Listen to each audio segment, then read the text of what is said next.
All right, so welcome everybody to this Mediterranean Diet Lunch and Learn class today.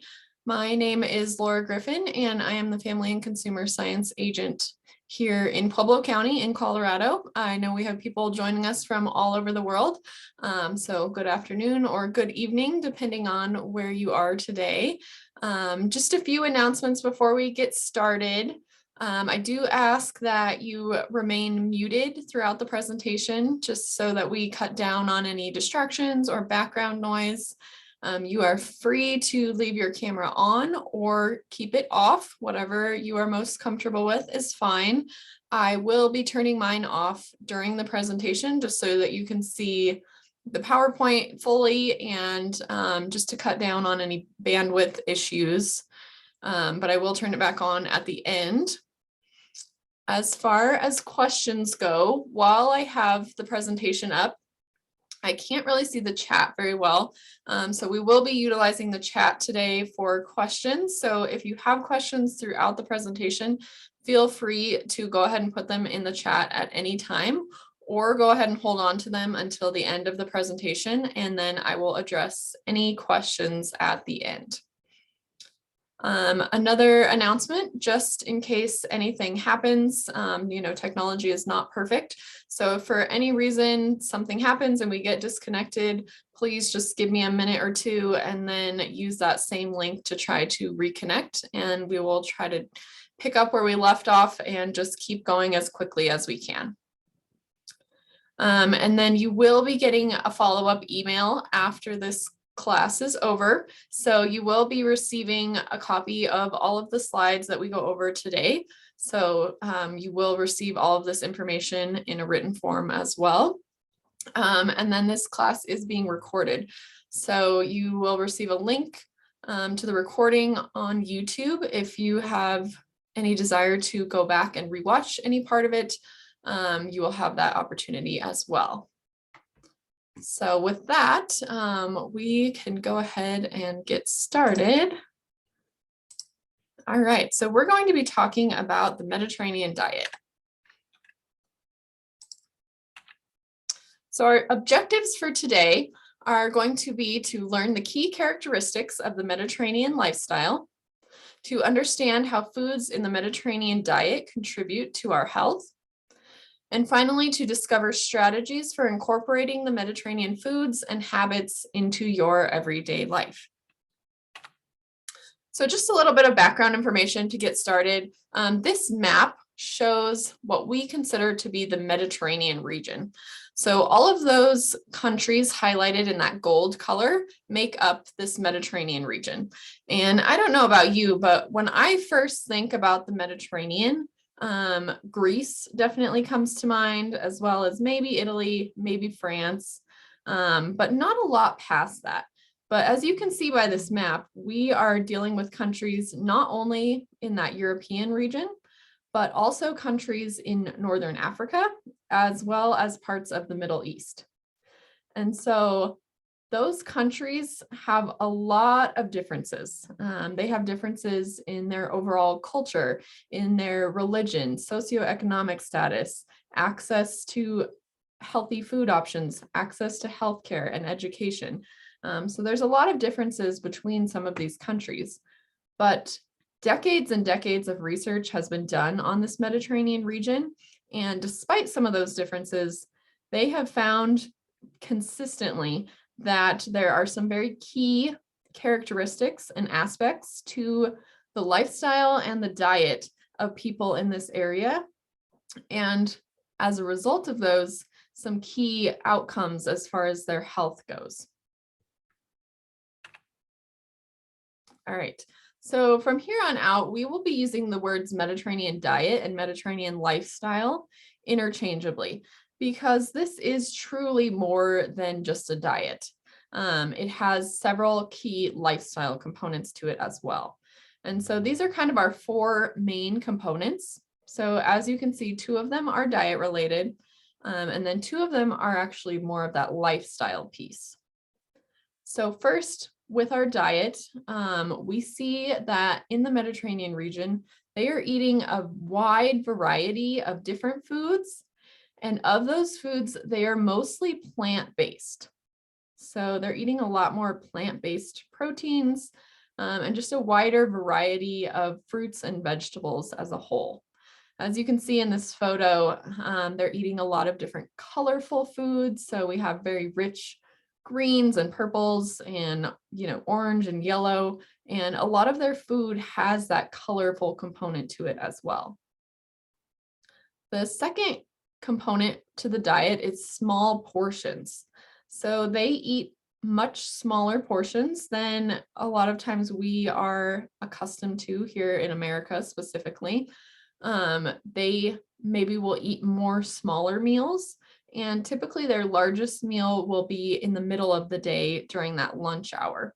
And for dinner, they really do have these smaller portions. So in this photo, you can see we have probably a piece of whole grain bread with a spread, and then again, those very colorful fruits and vegetables on top, and then probably with some sort of olive oil drizzle.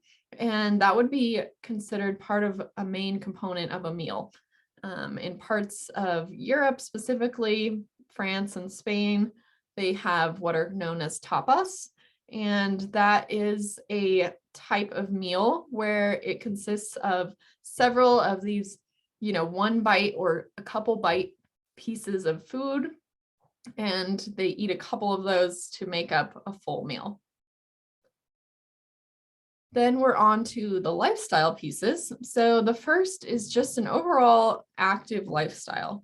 And so this doesn't necessarily mean that these people are going to the gym for 2 hours a day or working out really hard, but rather they're just building more natural activity into their everyday life.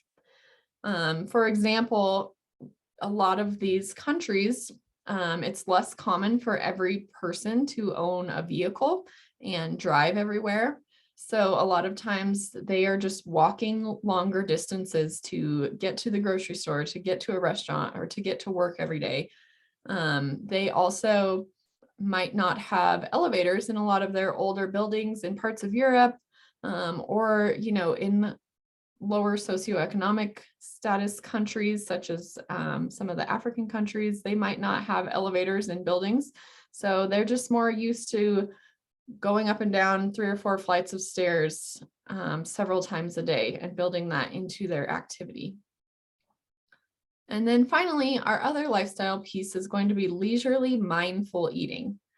And so this Mediterranean region really takes the time to sit down and appreciate the meal that's in front of them. They eat it much more slowly, a lot of times while they're gathered with friends or family. Some of these countries, again, France and Spain come to mind, even have kind of a siesta hour in the middle of the day where the town shuts down in the middle of the day for a few hours, and it really gives people a chance to connect, to enjoy a good meal, and to kind of take a break during that hustle and bustle that, again, we're very used to here in America. We tend to eat very quickly, a lot of times eating on the go, maybe even in the car. So just even something as simple as sitting down and enjoying a meal without rushing is an important part of this lifestyle. Okay, so I talked about some of these long-term health benefits that have been associated with this Mediterranean lifestyle. And again, lots and lots of research has been done in this area, and these results are very consistent across the board. So kind of the big three that without a doubt we know following the Mediterranean diet or lifestyle is going to help to reduce weight, blood pressure, and cholesterol. So those are kind of our big three. And then it may also help to reduce the risk of cancer, cardiovascular disease, metabolic syndrome, Alzheimer's, cognitive decline, Parkinson's, and diabetes.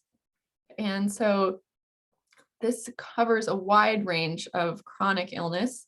Some of these are more tied to other factors in your lifestyle as well as genetics. But overall, we do see that it can help to reduce the risk of all of these chronic diseases. And it's also worth noting that the more closely the diet was followed, the lower the incidence of these diseases.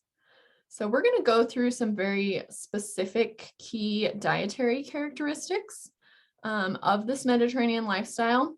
And the nice thing about it is you can really kind of pick and choose how closely you want to follow all of these. So if there's some that you think are more attainable than others, you can certainly, pick different pieces to incorporate into your own life. But just keep in mind that the more closely it was followed and the more consistently it was followed, the better your results are going to be with these health benefits. All right, so these are our key dietary characteristics. So there's 8 of them, and we're going to go through kind of the details of each of them individually. But first, we have limited intake of highly processed foods. Second, we have whole grains. Third is a wide variety of vegetables and fruits. Fourth is less red meat. Fifth is olive oil as a main source of fat. Sixth is the moderate amount of dairy. 7 is red wine. And then finally, we have fresh herbs and spices. So up first, we have a limited intake of highly processed foods. So I don't think it's any surprise that processed foods are typically going to be higher in, all of the bad stuff about nutrition. So they're going to be higher in sodium, sugar, artificial flavors, artificial colors, preservatives. And as a result, they're going to be less with the good parts of our nutrition. So less fiber, less vitamins, less minerals. And for the Mediterranean diet, we are looking to consume foods in their most original whole form. So we're defining a whole food, as a food that has been processed or refined as little as possible and is free from additives or other artificial substances. And this definition is really important in understanding that whole food concept because, when I think of processed foods, I immediately think of junk food, cookies, crackers, all of those delicious snacks. And those are all highly processed foods, definitely. But sometimes processed foods can be a little bit sneaky. So for example, white flour is actually a very highly processed food. So therefore, anything made with white flour is going to be considered highly processed as well. So that includes, white bread, white tortillas, regular pizza crust, anything like that is going to be considered highly processed. And same goes for white rice. So that whole grain aspect is going to create a whole food, but that white rice is actually considered highly processed and much less nutritious than that whole grain option. All right, which brings us to our second key dietary characteristics, which is more whole grains. So whole grains are very nutritious and very nutrient dense. They include nutrients such as B vitamins, fiber, and a variety of minerals. And when those grains are refined or processed, the bran and the germ are actually lost, and that results in losing much of our valuable nutrients. So in this photo, we have a little diagram of a whole wheat kernel, and it's made up of 3 main components. So we have the bran, the germ, and then the endosperm is kind of that larger middle section.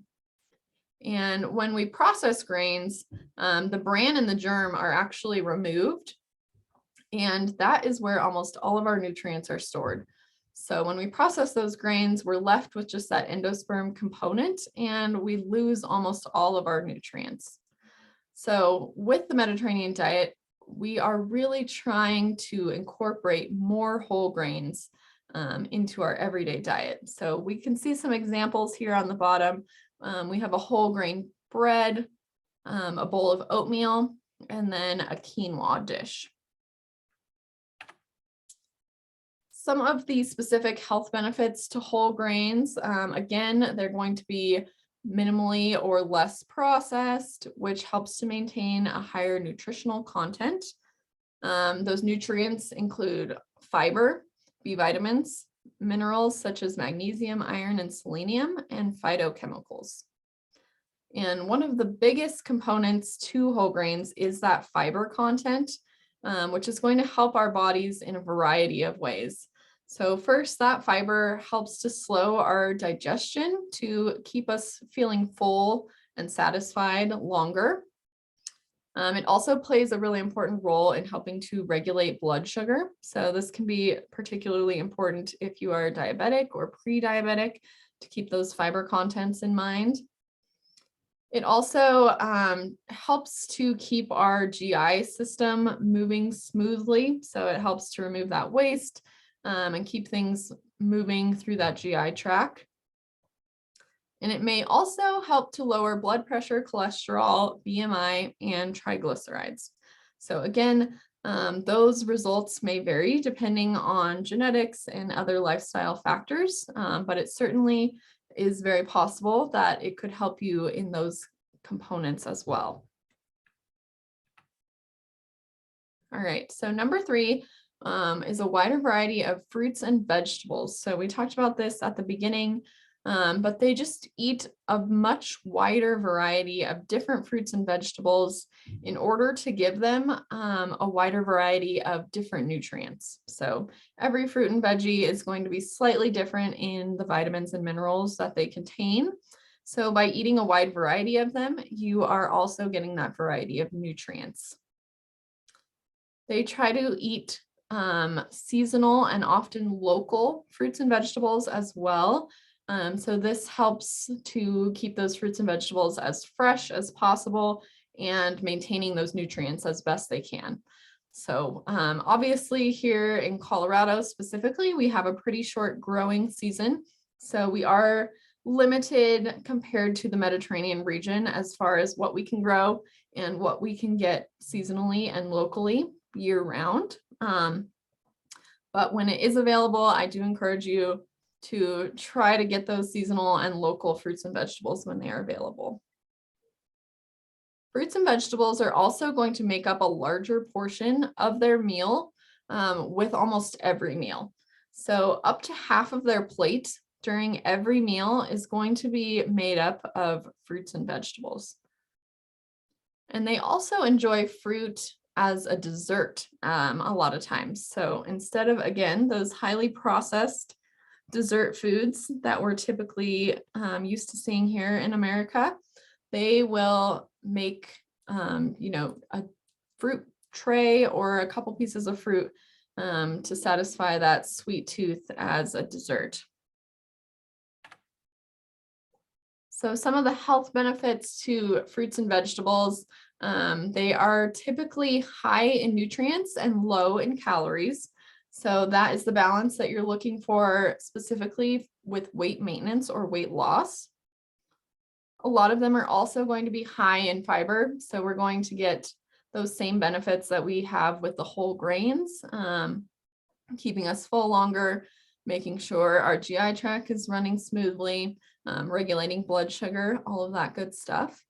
And then depending on the fruit or vegetable, a lot of them are abundant in beneficial bioactive compounds, such as antioxidants.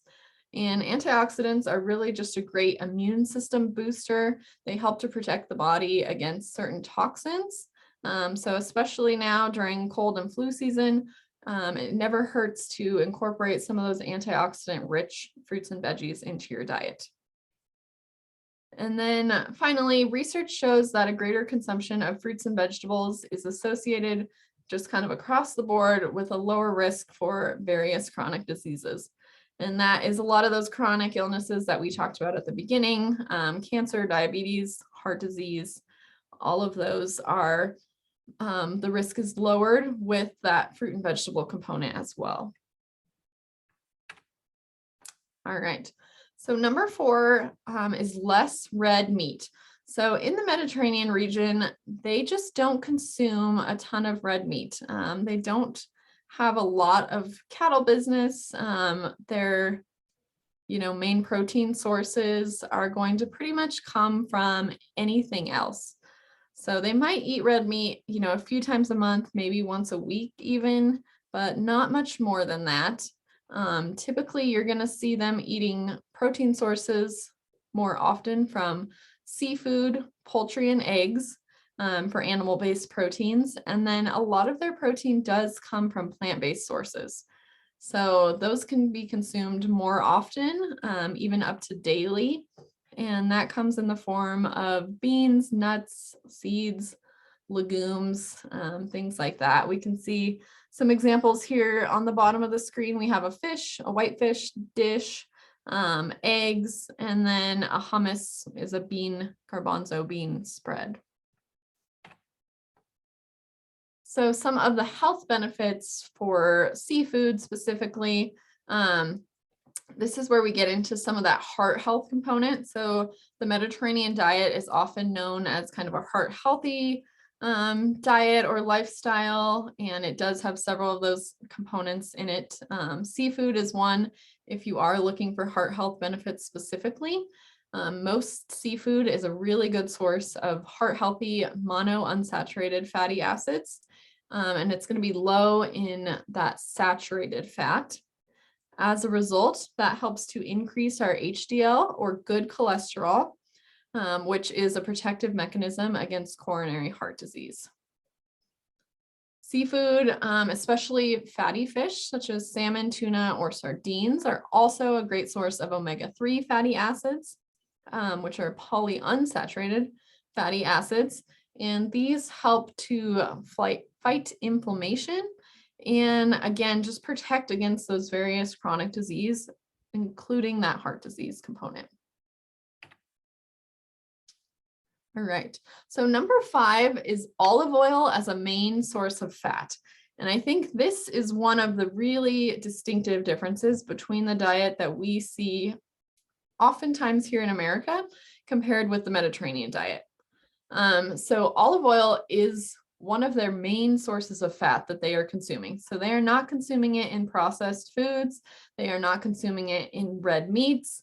But a lot of that fat is actually coming from olive oil. And it can replace the fats that are more highly saturated, such as butter. So they use it as a butter substitute in a lot of different ways. And actually up to 40% of their total calories a day can come from olive oil. So, obviously we do need a certain amount of fat in our diet. We do need a certain amount of calories in our diet, but we want to make sure that those are coming from useful components in our meals. And so olive oil is a really good source of good fat, and it's a good source of good calories as well. In addition to the olive oil, they also consume whole olives in their original whole food form. And like I said, they use olive oil in a wide variety of dishes. So they will use it on salad, in a salad dressing. They will use it in soups.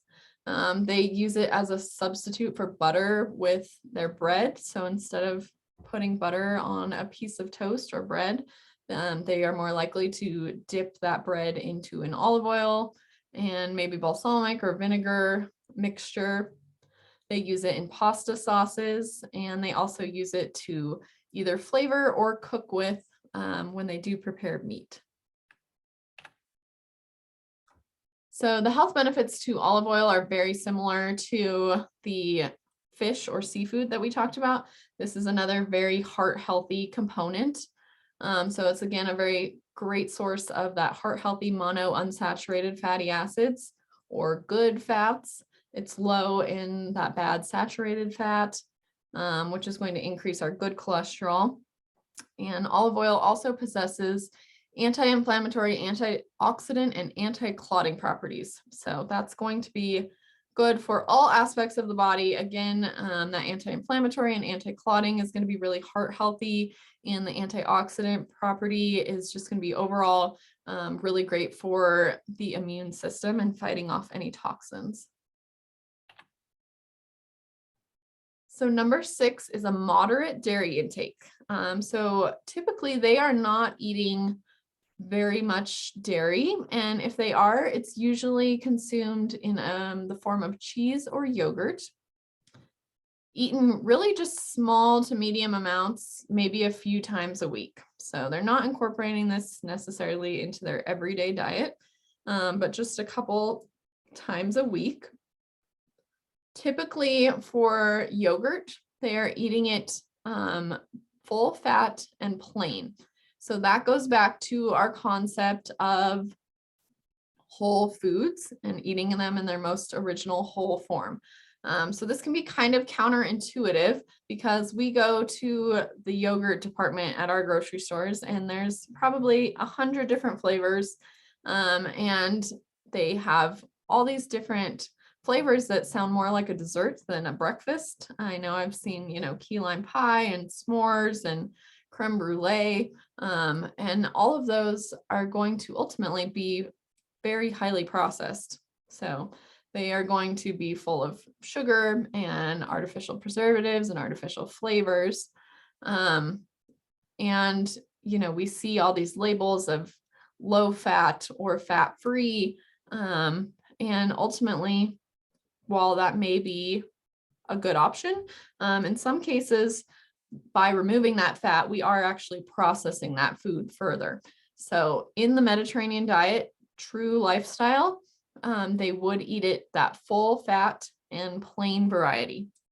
So that minimizes the processing that has been done. Typically they eat Greek yogurt rather than regular yogurt. It's going to be thicker and has higher protein than regular yogurt. And then they would use other more whole foods to either sweeten or flavor that yogurt. So that might come in the form of a granola or honey, maybe even syrup or some different fruits as well. And like I said, the serving sizes are small to medium amounts. So for yogurt, 1 serving would be considered 1 cup. And for cheese, 1 serving would be considered 1 ounce.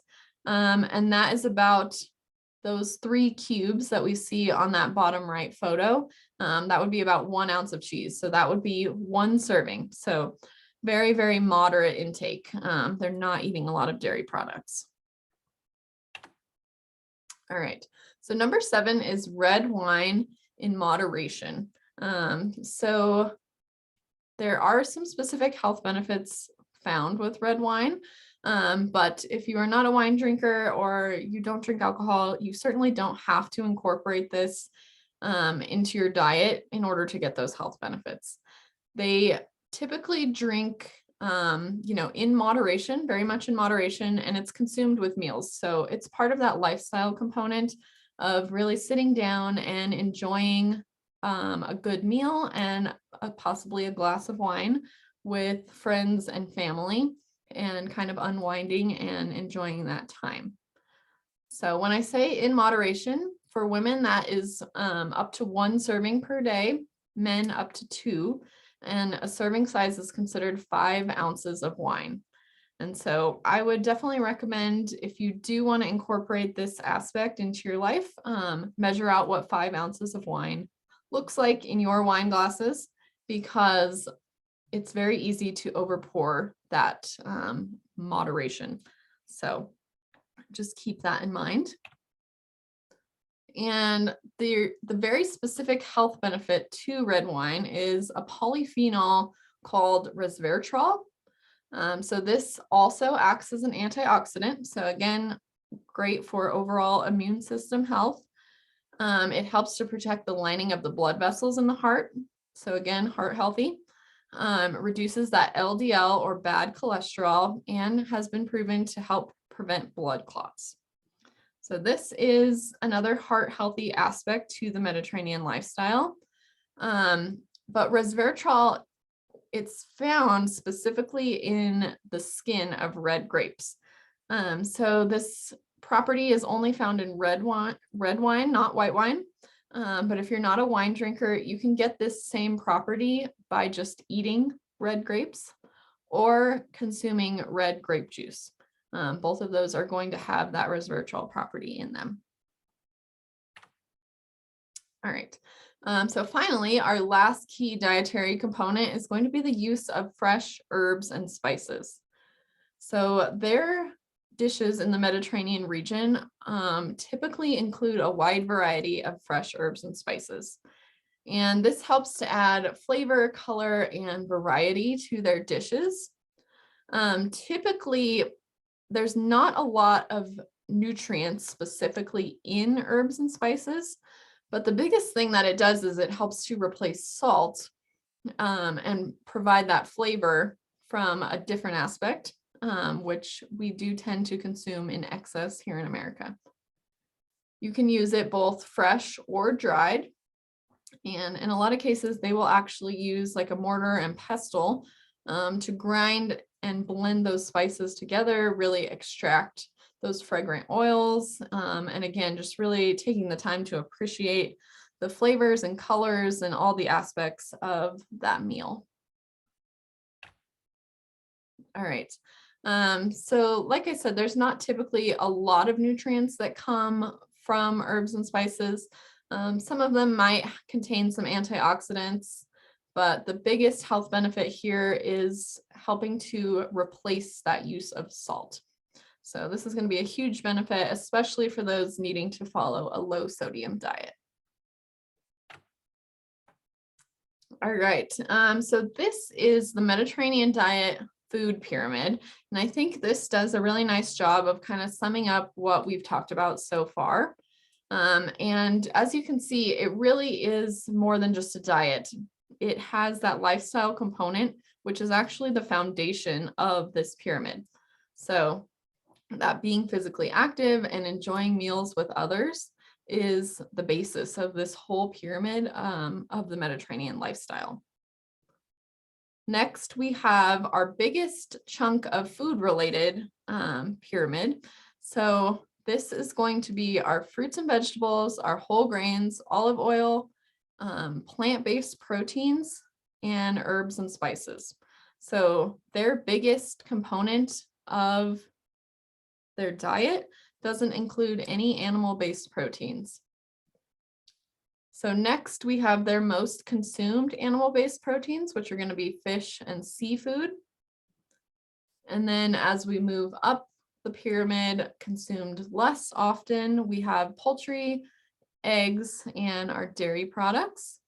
And then finally at the very top, eaten most seldomly, we have probably America's two favorite things, which are red meats and desserts. But as you can see, that is the least component to the Mediterranean diet. So I think that puts it into perspective kind of really nicely, the differences between what we see in our everyday diet here and how they are eating in the Mediterranean region. All right, so now we're going to go through some tips for following the Mediterranean lifestyle in your everyday life. So first, we ask that you guys just be mindful and intentional in your meal planning, your meal preparing, and your meal enjoying. So try to take some time to really plan out your meals, make a grocery list and shop with a plan and intention. Also try to sit down to eat, avoid eating on the go, even if you can't devote a full hour or 2 hours to a whole evening meal, even if you can just take 20 minutes to really sit down and focus on that meal and eating really intentionally. Enjoy meals with family and friends. And then try to eat your foods more slowly. Take time to really notice the smells, the textures, and the flavor of those foods, and really kind of enjoy that as you eat. Next, we encourage you to try to select more whole grains. And like I said at the beginning, this diet is very customizable. So you can take these recommendations and really tailor it to what fits your lifestyle the best. So we're going to give you some, recommendations and where to start.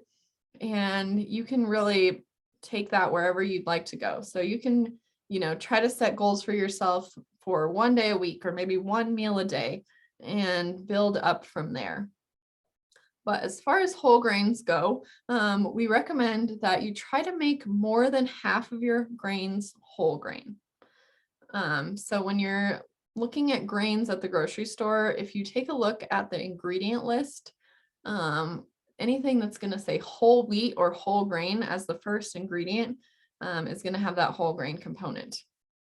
And there's lots and lots of grains out there. So, if you really, really enjoy a sandwich on a white bread, you can find other ways to incorporate those whole grains. This is not about restriction. It's really all about balance.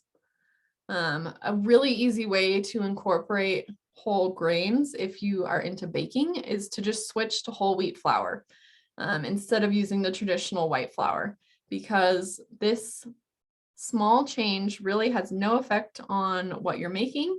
It doesn't change the taste, it doesn't change the texture, but it does give you that whole grain component when you're eating those baked goods. There's also lots of different worldly whole grains out there that we are less familiar with eating here in the States. Some of those include quinoa, farro, and bulgur, and these can be consumed in a variety of different ways. You can add them to soups, casseroles, you can use them on salads, or you can eat them as a side dish on their own. Another really easy way to incorporate a whole grain is by eating oatmeal for breakfast. And again, you want to be careful with oatmeal. Going back to that whole foods concept, a lot of the pre-made oatmeals are going to be highly processed. They have a lot of flavoring in them, a lot of sugar, artificial flavoring, and preservatives. So by purchasing those plain whole grain oats and making a traditional oatmeal, and again, like with the yogurt, flavoring it with more natural whole foods, you're going to get the most benefit out of that breakfast. And then finally, for those with diabetes, you want to make sure that you are balancing your whole grains by pairing it with a protein. So for example, nuts, fish, cheese, or a nut butter would be a really great protein source. All right, so eating more veggies and fruits. So we challenge you to fill half your plate with fruits and veggies first. If you can, with every meal. Again, if you want to start with a couple meals a day or a couple days a week and work your way up, that's totally fine as well. Try to select a variety of different fruits and veggies. That'll give you different tastes, different textures, and those different nutrients. Try to select fruits and vegetables that are going to be in season and grown locally. That's going to give you that best quality fruit or vegetable and the most nutrient dense. Prepare cut vegetables for a convenient snack. Don't get stuck in a rut. So there's lots of ways to prepare specifically vegetables, but also fruits. So, lots of different ways to cook them. You can eat them fresh or raw. You can saute them, steam them, blanch them, roast them, even grill them, some of them. So definitely don't be afraid to mix your preparation styles up as well. And then finally, don't forget to include veggies at breakfast. So there's lots of ways to incorporate a vegetable in your breakfast. Tomatoes or cucumbers on your toast or bagel. You can include sauteed veggies in an omelet or scrambled eggs. And adding spinach or kale or other greens to a smoothie is another really easy way to kind of sneak that vegetable in. All right, so next we have add more olive oil to your diet. So try to use olive oil as a healthy replacement for butter or margarine. So the first way you can do this is by dipping your bread in olive oil, again, instead of spreading it with butter. You can add it to pasta as a replacement for heavy cream sauces. You can add it to soups to add flavor and complexity. You can also combine it with a vinegar and use it on a salad as a salad dressing. And then you want to try to choose extra virgin olive oil most often when you are purchasing olive oil. So this is a table describing the different types of olive oil. So there's lots of different grades, and the type that you choose kind of depends on what you're using it for, and how much quality you're looking for. But the very highest quality of olive oil is going to be that extra virgin olive oil. And this goes back to that concept of whole foods. So the extra virgin olive oil is going to be our highest quality, and it is going to be completely minimally processed. So it is literally, they take olives from the field, and they press them for that olive oil and they bottle it. So they're not using any heat on that. We're not using or adding any chemicals. It's just basically straight from the olives themselves. And so because of this, we're going to get our best taste, but it's also going to be the most expensive option. So you do have to kind of balance, your personal needs, and what works best for you when grocery shopping. But we do recommend trying to use this extra virgin olive oil when taste really matters. So if we're using it in a dip or in a salad dressing, or maybe drizzled on a piece of seafood, we would recommend that extra virgin olive oil. The next grade is going to be virgin olive oil. And this is also not heavily refined, but it's just not quite the same quality as that extra virgin option. So the taste is still going to be good, and is a really good option for sauteing or maybe a light cooking of a meat, or pasta or something like that. And then once we get past that, everything else is going to be pretty heavily processed, and really lacking that flavor component. So we have just regular olive oil, light olive oil, and pomace olive oil. And so these are all going to be either chemically treated or heat treated. And these would be recommended for really when flavor is not needed, and it's not going to be incorporated into that dish. So again, these options are going to be a little bit less expensive, but the quality is going to be less as well. All right. So pick your protein wisely. We challenge you to substitute fish or poultry for red meat, and aim to eat fish up to 1 or 2 times a week. You can keep almonds, cashews, pistachios, or walnuts on hand for another quick protein heavy snack. Try to choose natural peanut butter rather than the kind with hydrogenated fat in it. So again, that's going back to that whole food concept. Also, you can try tahini as a dip or spread for bread. Tahini is a main component in hummus as well. And then again, for those with diabetes, make sure you're pairing that protein with a high carb food. So peanut butter with apple, cheese and crackers, and nuts with yogurt and granola. All right, so again, back to that red wine component. If it's okay with your doctor, and if you are interested in adding this red wine component to your diet, you can add that 1 or 2 servings a day. If you don't drink alcohol, you certainly don't need to start. This resveratrol property is found in all red wine, so you don't need a specific flavor or variety. It doesn't have to be an expensive brand. Any bottle of red wine will work.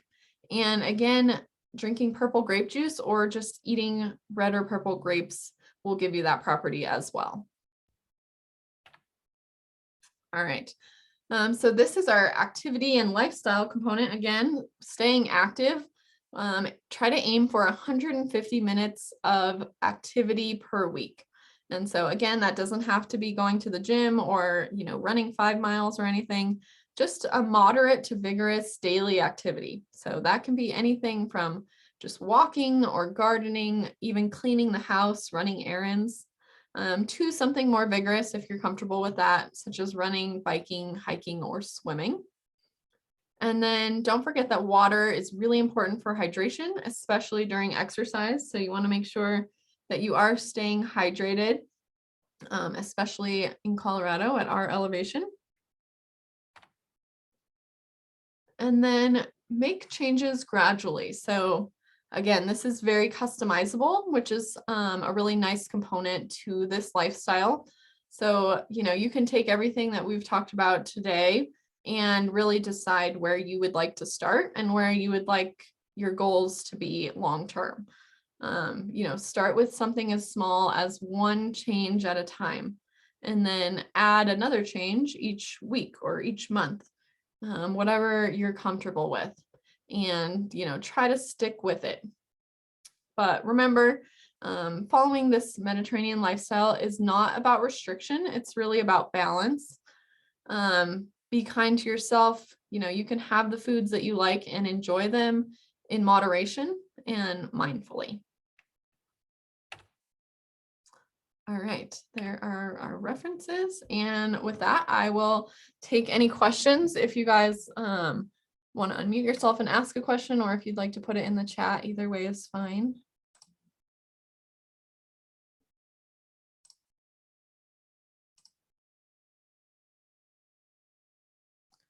Basim says we use olive oil on a daily basis. Sitar dip with olive oil and in salad dressings. Awesome.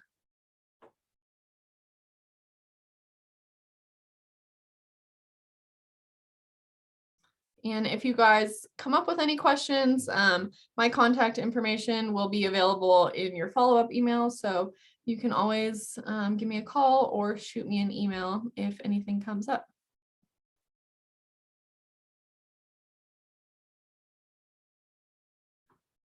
And I'll just hang out here for a few minutes if you guys have any questions. But otherwise, thank you so much for attending, and I hope you have a great rest of your day.